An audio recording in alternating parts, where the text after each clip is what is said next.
विरोध सभाका अध्यक्ष जसपा केंद्रीय समिति सदस्य एवं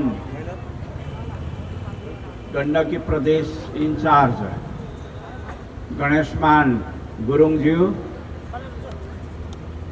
कार्यक्रम का प्रमुख अतिथि जसपा संघीय परिषद का अध्यक्ष पूर्व प्रधानमंत्री आदरणीय डॉक्टर बाबूराम भट्टराईज्यू,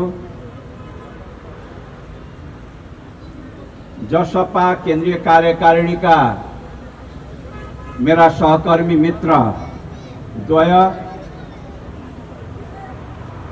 केंद्रीय समिति का सदस्यहरू, प्रदेश समिति का सदस्य नेतागण र यो सभामा सहभागी हुन पाल्नुभएका आदरणीय दाजुभाइ तथा दिदी बहिनीहरू, यहाँहरू सबैलाई समावेशी अभिवादन, संघीय अभिवादन।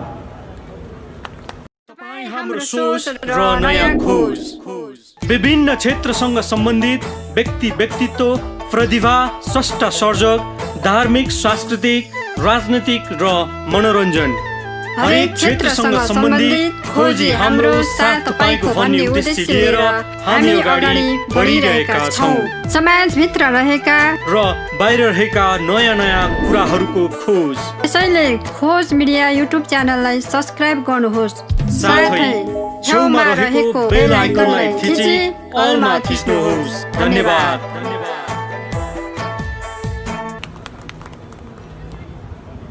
आज हामी रहरले यहाँ जम्मा भएका होइन। यहाँ जम्मा हुनु हाम्रो बाध्यता हो, हाम्रो कर्तव्य पनि हो। त्यसकारण हामी जम्मा भएका हौं। आदरणीय दाजुभाइ दिदी बहिनीहरू, पूर्वमा मेची पनि हाम्रो, पश्चिममा काली पनि हाम्रो, हाम्रो नेपाल, हामी नेपाली भनेर हाम्रा नृत्यकार बहिनीहरूले देशभक्तिपूर्ण नृत्य प्रदर्शन गर्नुभयो। पञ्चै बाजा घन्काएर हाम्रा वाद्यवादक दाजुभाइ दिदी बहिनीहरूले हामीलाई अत्यन्तै उत्साहित बनाउनु भयो। त्यस्तै गरेर हाम्रो पार्वती बहिनीले उत्साहप्रद गीत गाउनु भयो। यो सांस्कृतिक कार्यक्रमहरू सहित उत्साहपूर्ण विरोध प्रदर्शन र विरोध सभा जो आयोजना भएको छ, यसका निम्ति आयोजक मित्रहरूलाई, यहाँ व्यवस्थापन गर्ने मित्रहरूलाई, यसलाई सम्पादन गर्ने मित्रहरूलाई हृदयदेखि नै धन्यवाद दिन चाहन्छु, बधाई दिन चाहन्छु। जनता समाजवादी पार्टीमा आफूलाई समाहित गर्नुहुने, समर्पण गर्नुहुने र आउने दिनमा विभेदका विरुद्धमा, अन्यायका विरुद्धमा, अविकास र गरिबीका विरुद्धमा, बेरोजगारीका विरुद्धमा, अत्याचारका विरुद्धमा, असमानताका विरुद्धमा, अस्थिरताका विरुद्धमा संघर्ष गर्ने, अठोट गर्नुहुने नवप्रवेशी दाजुभाइ दिदी बहिनीहरूलाई, मित्रहरूलाई जसपामा हार्दिक हार्दिक स्वागत गर्न चाहन्छु। आउने दिन सजिला छैनन्, ती संघर्षमय हुनेछन्। संघर्षका आँधी बेहरीहरूमा हामीले कावा खानु पर्नेछ। हामीले त्यही रगत बगाउनु पर्नेछ, त्यही पसिना बगाउनु पर्नेछ। हुन सक्छ हामीले आफन्तहरूको स्मरणमा आँसुहरू बगाउनु पर्ने हुन सक्दछ। यो परिस्थिति सृजना भएको छ। अहिले नेपाल कम्युनिस्ट पार्टी नेकपा, त्यसका एकजना अध्यक्ष र प्रधानमन्त्री खड्ग प्रसाद शर्मा ओलीजीको कदमले, नाम पनि हाम्रो प्रधानमन्त्रीज्यूको खड्ग प्रसाद शर्मा ओली, उहाँले केपी ओली भनेर त्यो खड्गलाई चाहिँ लुकाएर राख्नु भएको थियो। तर यसपटक उहाँले त्यो खड्ग तनक्क तन्काएर संसदको गर्दनमा चाहिँ नि प्रहार गर्नुभयो। नेपाली जनताको विश्वास प्राप्त, नेपाली जनताले आफूमा निहित रहेको सार्वभौम सत्ता प्रयोग गर्ने थलो, नेपाली जनताको आवाज गुन्जिने थलो, नेपाली जनताको शक्ति प्रदर्शन हुने थलो संसद, त्यो संसदमाथि उहाँले खड्ग प्रहार गर्नुभयो। अनुचित ढंगले, छल कपट पूर्ण तरिकाले, षड्यन्त्र पूर्ण तरिकाले त्यस किसिमले संसदलाई भङ्ग गर्ने कुनै व्यवस्था नेपालको संविधान 2072 मा छैन। म भन्दा अगाडि बोल्ने वक्ता मेरा सहकर्मी मित्र शरदजीले छ्याङ्ग यहाँहरूको बीचमा राखिसक्नु भएको छ। समय एकदमै कम छ। यहाँहरूको बीचमा मुख्य अतिथिजीको मूल मन्तव्य आउन बाँकी नै छ। मैले शरदजीले भन्नुभएका कुराहरूलाई दोहोर्याएर अर्को किसिमको शब्दमा शैलीमा दोहोर्याएर यहाँहरूको अमूल्य समय बर्बाद गर्न चाहन्न। यतिखेर देश कोरोनाको महामारीबाट पीडित छ। उपचार गर्न जनताले पाइरहेका छैनन्। सरकारले उपचारका औजारहरू, इक्विपमेन्टहरू किन्न पैसाको अभाव छ भनिराखेका छ। कर्मचारीहरूले तलब भत्ता खानलाई पनि सरकारले आन्तरिक ऋण परिचालन गर्नुपर्ने जस्तो आर्थिक अवस्था छ। शिक्षा क्षेत्रमा अहिले पनि हाम्रा बालबालिकाहरू अन्योलमा छन्। विद्यालयमा जाने कि नजाने अन्योलमा छन्। विद्यालय सञ्चालन गर्नेहरूले, व्यवस्थापन समितिले, स्थानीय निकायहरूले कसैले लगाऊ भनिराखेका छन्, कसैले नलगाऊ भनिराखेका छन्। महामारीको त्रास त्यहाँ पनि छ। शिक्षा क्षेत्र अस्तव्यस्त भएको स्थिति छ। अर्थतन्त्र डामाडोल भएको स्थिति छ। अर्थव्यवस्था डामाडोल भएको स्थिति छ। सरकारले लक्ष्य गरेको राजस्व पनि सङ्कलन हुन सक्ने अवस्था छैन। यस्तो सङ्कटमा छ देश। र यतिखेर नेपाली जनता संसदमा उनीहरूको आवाज घन्किएको सुन्न चाहन्थे। नेपाली जनता आफ्ना पीडाहरूले बाणी पाएको सुन्न चाहन्थे। संसदमा तिनीहरू मुखरित भएको सुन्न चाहन्थे। तर आदरणीय दाजुभाइ दिदीबहिनीहरू, नेपाली जनताको आवाज प्रस्फुटन गर्ने त्यो ठाउँ, मुखरित गर्ने त्यो ठाउँको मुख बन्द गर्ने कोसिस भएको छ वर्तमान प्रधानमन्त्रीजीबाट। नेपाल कम्युनिस्ट पार्टी नेकपाका अध्यक्षबाट। आदरणीय दाजुभाइ दिदीबहिनीहरू, यो दुर्भाग्यको परिस्थिति भएको छ। उहाँले संविधानमा व्यवस्थै नभएको उटपटाङ धाराहरू प्रयोग गरेर ल संसद विघटन भयो, अब चुनाव हुने भनेर घोषणा गराइदिनु भयो राष्ट्रपतिजीबाट। हामीले तत्क्षण सबै पार्टीहरूभन्दा अगाडि अग्रिम मोर्चामा रहेर उभिएर पहल कदमी लिएर यो असंवैधानिक आदेश हो, यो खारेज भागी छ भन्ने कुरालाई अगाडि सारेका छौं र आज हामी आन्दोलनमा छौं। अब प्रधानमन्त्री केपी ओलीजीले पनि मैले संविधानको यो व्यवस्था अनुसार संसद चाहिने भङ्ग गरेको हुँ भनेर किटान गर्न सक्नु भएन। किटान गर्न सक्नु भएन किनभने त्यो ठाउँै छैन। सर्वोच्च अदालतले के कारणले चुनाव के कारणले चाहिने संसद भङ्ग भनेर सोध्या, त्यसको जवाफमा के लेख्यो, सरकारले के लेख्यो, प्रधानमन्त्रीजीले के जवाफ दिनुभयो?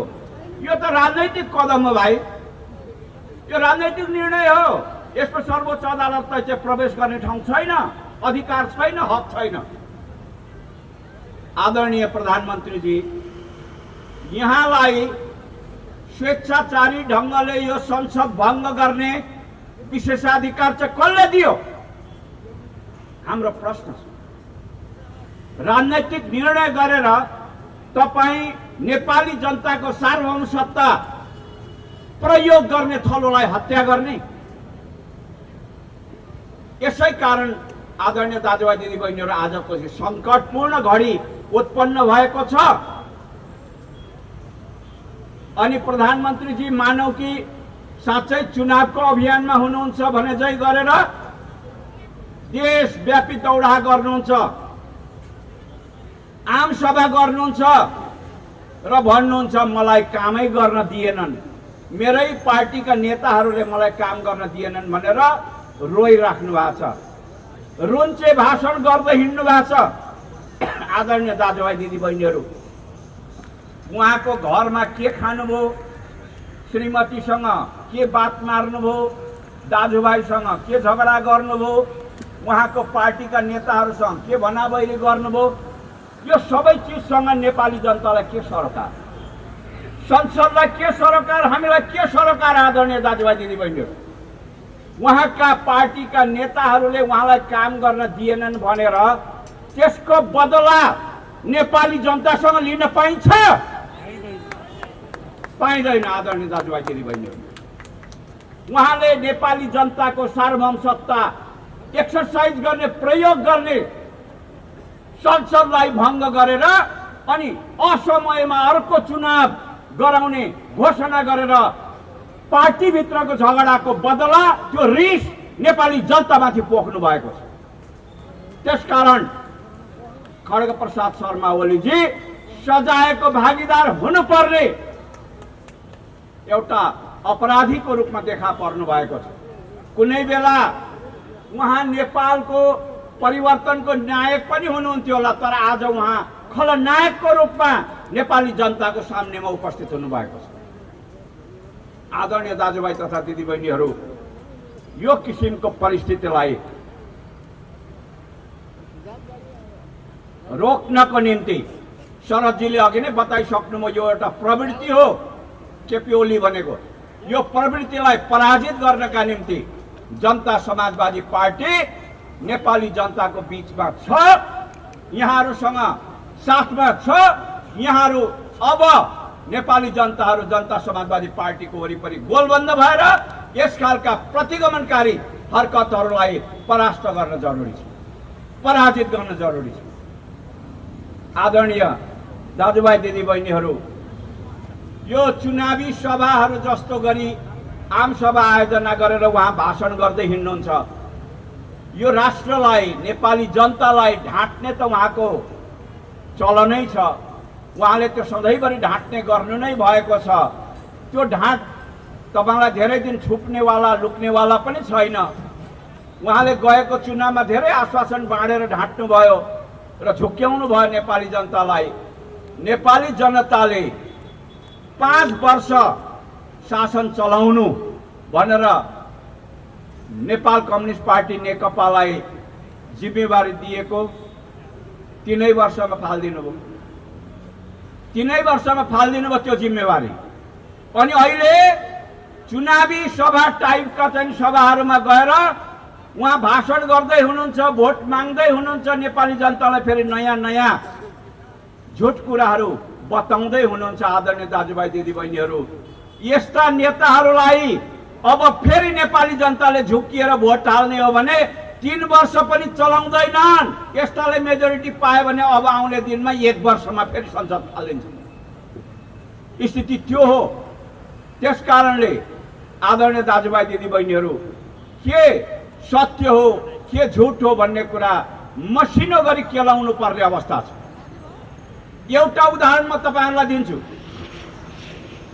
उहाँले के भन्नुहुन्छ, अब आउने दिनमा त यही केपी ओली त हो नि, विकासको जिम्मा मलाई, विकासको जिम्मा मलाई, किनभने 3 वर्षमा मैले असाधारण काम गरेको छु। डाँट कुरा। अघि नै भ्रष्टाचारको फेरिस्त आइसक्यो, अघि नै असुरक्षा र चाहिँ तपाईलाई बलात्कारहरूको फेरिस्त आइसक्यो, अघि नै अव्यवस्थाहरूको अनाचार व्यभिचारहरूको चाहिँ फेरिस्त आइसक्यो। म दोहोर्याउन चाहन्न, तर उहाँले असाधारण ढङ्गले मैले काम गरेको छु भनिरहँदाखेरि उहाँकै सरकारको एउटा विभागले अगाडि सारेको तथ्याङ्क, जुन दिन केपी शर्मा ओलीले असाधारण ढङ्गले काम गरेको छु यो देशमा, त्यसकारण विकासको जिम्मा मेरो भनेर दाबी गर्नुभयो, त्यही दिन उहाँको सरकारको तथ्याङ्कले के भन्यो भने अहिलेसम्म यो आर्थिक वर्षको 6 महिनामा विकासको खर्च कति भएछ भन्दा 13%। हेर्नुस् त, 6 महिनामा विकासको खर्च 13% भएको छ। यही होला खड्ग प्रसाद ओलीजीको असाधारण काम। आदरणीय दाजुभाइ दिदीबहिनीहरू, विकासको खर्च तपाईलाई 50% नभए पनि 30-40% त हुनुपर्ने हो नि 6 महिनामा, छैन। 13% यो सरकारको तथ्याङ्क हो। अनि त्यो सरकारका प्रधानमन्त्री दाबी गर्दै हुनुहुन्छ असाधारण रूपमा मैले काम गरेको छु, त्यसकारण विकासको जम्मा मलाई दिनुहोस्, विकास गर्नको लागि मलाई जिताउनुहोस् भन्या। यो पनि झुक्क्यान हो। अघि नै शरदजीले भनिसक्नुभयो, चुनाव गराउनका निम्ति यो सबै काम भएको छैन। आदरणीय दाजुभाइ दिदीबहिनीहरू, एक थरी नेताहरू, मैले अलिकन नामै लिएर भन्नुपर्दा नेपाली काङ्ग्रेसका हाम्रा नेता साथीहरू, अब 2 वर्ष पछाडि आउने चुनाव 2 वर्ष अगाडि नै हुने भयो। नेपाल कम्युनिस्ट पार्टी फुटेको छ, अब त हाम्रै पालो हो भनेर दसैँ आएका बेला केटाकेटी रमाए चाहिँ रमाइराखेको देखिन्छ। यत्रो वर्ष 70 वर्षको चाहिँ राजनीतिक इतिहास पोकेको नेपाली राजनीतिका अनेकौं उहापोह उतार चढावहरू घुम्ती कुइनेटाहरू पार गरेका नेताहरू भएको पार्टी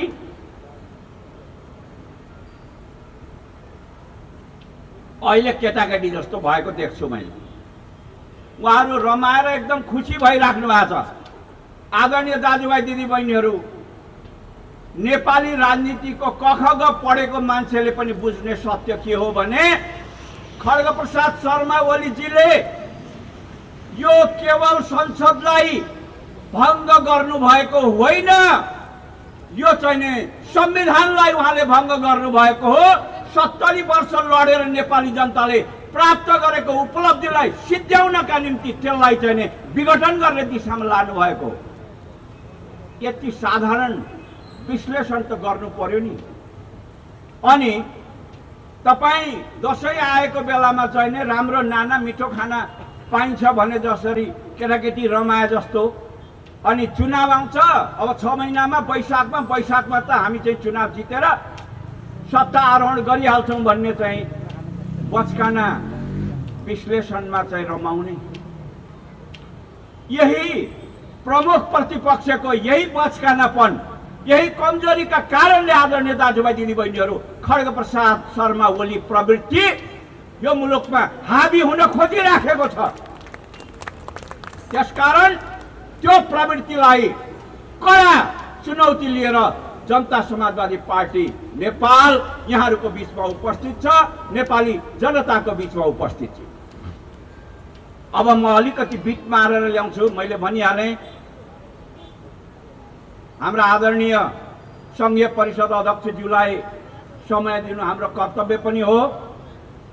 अब त्यो नेपाल कम्युनिस्ट पार्टी नेकपा का बाँकी नेताहरू खड्गजीको कदमसँग असहमत भएका नेताहरू माइतीघर मण्डलामा बस्नुभयो पलेटी मारेर सडकमा, अनि छातीमा टाङ्नु भएछ हामी यहाँ छौँ भनेर। अब हेर्नुहोस् हालत, एक थरी नेता चुनाव आयो भनेर चाहिँ ल चुनावको लागि भोट मलाई भनेर मागेर हिँडिराखेका छन्, अर्का थरी नेता चाहिँ सडकमा पलेटी मारेर हामी यहाँ छौँ भनेर जनतालाई देखाइरहेछ। तपाईँ त्यही हुन लायक हुनुहुन्छ, तपाईँ त्यही सडकमा पलेटी मारेर बस्न लायक हुनुहुन्छ तपाईँ। हामीले भने होइन, कामरेड प्रचण्डलाई हामीले भनेका थियौँ चुनाव पछि, चुनावको बेलामा मोर्चाबन्दी गर्नुभयो केही छैन, ठिक छ, आफ्नो फाइदाको निम्ति चुनाव लड्नुभयो, तर अब सरकार बनाउने बेलामा केपी ओली प्रवृत्तिलाई सबल बनाउने ढङ्गले, त्यसलाई सहयोग पुग्ने ढङ्गले, त्यसलाई निरङ्कुशतातर्फ अग्रसर गराउने ढङ्गले तपाईँ सरकारमा सामेल हुने, पार्टीमा चाहिँ के भन्दाखेरि एकीकृत हुने काम नगर्नुहोस्। यो भुल, यो ऐतिहासिक गल्ती हुनेछ, यो नगर्नुहोस्। सरकारैमा जानु छ भने तपाईँ संयुक्त सरकारमा जानुहोस्। खड्ग ओलीजीलाई कमसेकम नक्थी लाउने ठाउँ बाँकी रहन्छ भनेर हामीले भनेका थियौँ। अब किन रोइस मङ्गलले आफ्नै ढङ्गले अहिले छातीमा चाहिँ हामी यहाँ छौँ भनेर सडकमा पलेटी कसेर बस्नु भएको छ, तपाईँ त त्यही लायक हुनुहुँदो रहेछ नि त। यति पनि नेपाली राजनीतिको चाहिँ विश्लेषण गरेर निष्कर्ष निकाल्न नसक्ने नेताले 10 वर्षको जनयुद्धमा हाम्रो संघीय परिषद अध्यक्षज्यू डाक्टर बाबुराम भट्टराईको बलमा मात्रै पो लड्नु भएछ कि भन्ने निष्कर्षमा हामी पुग्नु पर्छ। नत्र यस्तो बुद्धि, यस्तो सर्ट साइटेड, अल्पदृष्टि भएका नेताले 10 वर्षको जनयुद्धलाई तपाईँको निष्कर्षमा, टुङ्गोमा कसरी ल्याउन सक्थ्यो होला? आदरणीय दाजुभाइ दिदीबहिनीहरू, त्यसो भएको हुनाले मैले भन्न खोजिरहेको कुराको निष्कर्ष के हो भने यो जनता समाजवादी पार्टीसँग अहिले नेपाली जनताको 70 वर्षको आन्दोलनको सङ्घर्षको संग्रहित रूप, त्यसको चाहिँ सामग्रिक रूप एकट्ठा भएको छ। त्यसलाई प्रतिनिधित्व गर्ने व्यक्तित्वहरू र शक्तिहरूको समायोजन भएको छ, एकीकरण भएको छ। जसपा तपाईँ हेर्नुहोस्, चाहे त्यो विगतको चाहिँ आन्दोलनको कुरा गर्नुहोस्, 46 सालको कुरा गर्नुहोस्, 7 सालको कुरा गर्नुहोस्, वा त्यसपछिको तपाईँ मधेस आन्दोलनको कुरा गर्नुहोस्, वा त्यसपछिको 10 वर्षको जनयुद्धको कुरा गर्नुहोस्, जनयुद्धले उठाएका एजेन्डाहरू, त्यसका चाहिँ विषयवस्तु र मुद्दाहरूलाई हेर्नुहोस्। ती सब चिजहरूलाई प्रतिबिम्बित गर्ने, प्रतिनिधित्व गर्ने वास्तविक व्यक्तित्वहरू, इमानदार व्यक्तित्वहरू, जनताका ती सन्ततिहरू अहिले जनता समाजवादी पार्टीमा उपस्थित छन्। त्यसो भएको हुनाले जनता समाजवादी पार्टीलाई यहाँहरूले भरोसा गर्नुहोस्। अब गाउँ गाउँमा, टोल टोलमा यहाँहरू संगठन बनाउने काममा लाग्नुहोस्, आन्दोलन गर्ने काममा लाग्नुहोस् र केपी ओली प्रवृत्तिलाई पराजित गर्ने काममा लाग्नुहोस्। केपी ओलीजी, तपाईँ चुनावको सपना बाँड्दै प्रतिगमनको चाहिने आफ्नो गतिविधि जो अगाडि बढाइराख्नु भएको छ, तपाईँले भन्नुभएछ हामीलाई 50 लाख भोट र 2/3 बहुमत चाहिन्छ। त्यो 50 लाख भोट र 2/3 बहुमतको गफ छोडिदिनुहोस्। तपाईँ अब बालुवाटारबाट गुन्टा कोसेर डेरा सर्ने तयारी गर्नु। हामी त्यो ठाउँमा पुर्याएर छोड्छौँ तपाईँलाई, हामी छोड्नेवाला छैनौँ। त्यसकारण आदरणीय दाजुभाइ दिदीबहिनीहरू, यो महान आन्दोलनमा फेरि एकपटक जनताले होमिनु पर्ने बाध्यता आइपरेको छ। यहाँहरूको अगुवाईमा, यहाँहरूको संलग्नतामा हामी आन्दोलनलाई एउटा टुङ्गोमा पुर्याउनेछौँ र मुलुकमा एउटा दिगो शान्तिको स्थिति, मेलमिलापको स्थिति, विकासको स्थिति, सुशासनको स्थिति, पहिचान सहितको संघीयताको स्थिति, विभेद रहित नेपाल निर्माण गर्ने काम सम्पन्न गर्नेछौँ भन्ने विश्वासका साथमा आफ्नो मन्तव्यलाई यही टुङ्ग्याउन चाहन्छु। धन्यवाद।